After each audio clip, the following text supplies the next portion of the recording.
Bonjour, dans cette vidéo, nous allons travailler sur la notion de pourcentage. Ah, les soldes, vous savez ce que c'est, hein?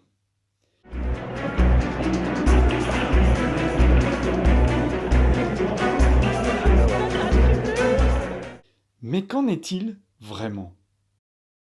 Durant les soldes, un commerçant effectue une remise de 40% sur les articles de son magasin. Premièrement, quelle remise est effectuée sur un pull coûtant 35 €? Deuxièmement, quel est le nouveau prix de ce pull? Intéressons-nous maintenant à notre pull à 35 €. Donc, le marchand effectue une remise de 40%. Commençons déjà par compléter un tout petit peu notre tableau de proportionnalité. La première des grandeurs est le prix de notre pull. Donc, nous allons noter le prix, l'unité étant les euros. Voilà. Maintenant, nous avons une proportion, nos fameux pourcents, que nous mettons également dans notre tableau. Le prix du pull nous est donné. Au départ, il est de 35 €.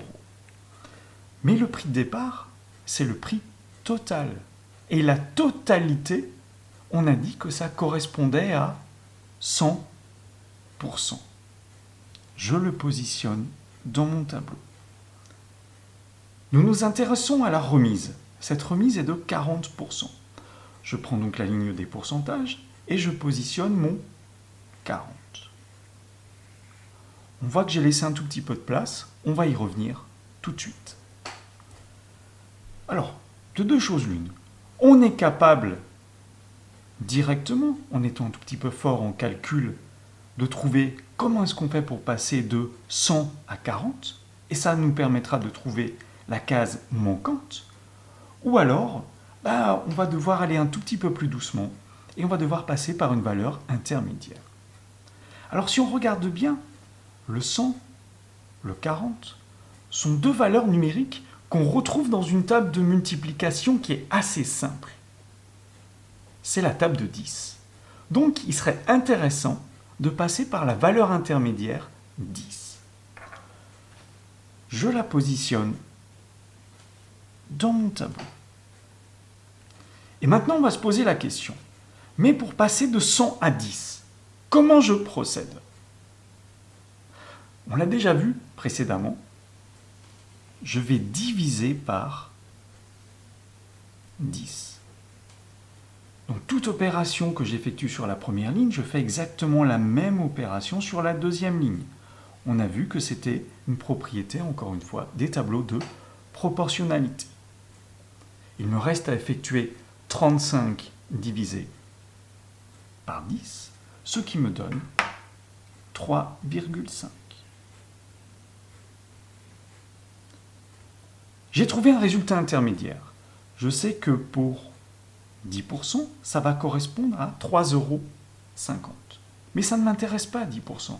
Moi, ce qui m'intéresse, c'est mes 40%. Donc, il faut encore que je sache, mais comment je vais passer de 10 à 40? Là, encore une fois, c'est ma table de multiplication de 10. Je multiplie par 4. Et j'effectue la même opération sur la deuxième ligne. Je suis fort en calcul mental, je peux marquer directement le résultat, ou alors je peux poser mon opération si je suis moins sûr de moi. Allez, on va gagner un tout petit peu de temps. On va dire qu'on est tous très forts en calcul mental. 3,5 multiplié par 4, ça nous donne 14. Et du coup, la remise de 40% correspond à 14 €.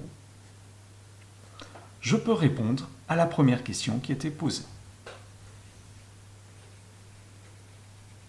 La remise, c'est 14 €. Mais malheureusement, ce n'est pas le prix que je vais payer. C'est juste la réduction, c'est juste la remise. Le prix à payer, après ces soldes donc de 40%, ce sera mon prix de départ. Mais mon prix de départ de mon objet, c'était 35 euros. Je déduis la remise, la réduction de 14 euros, et j'aurai mon nouveau prix à payer de 21 euros.